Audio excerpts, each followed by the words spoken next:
El president de la Generalitat veu l'establiment de la Comissió del Mercat de Telecomunicacions a Barcelona com una prova de que una concepció federal d'Espanya reforça l'Estat.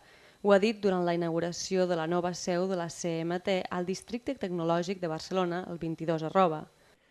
Per això, en realitat, estem parlant de molt més que un magnífic edifici.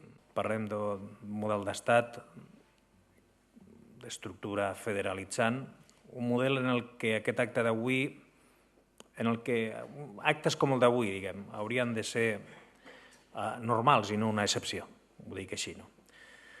Un model d'estat que he defensat i defensaré convençut que és el que prefigurava i prefigura la Constitució espanyola del 78, convençut que les comunitats autònomes som estat i en som una part molt important de l'Estat. Amb aquesta inauguració oficial culmina el procés de trasllat definitiu de la CMT a Barcelona, un complicat procés encapçalat pel cap del govern català durant la seva etapa com a ministre d'Indústria.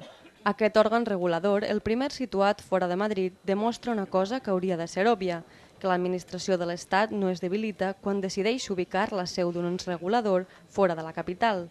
Al contrari, s'enforteix i contribueix a la construcció d'un projecte comú per a Espanya, ha assegurat el cap de l'executiu.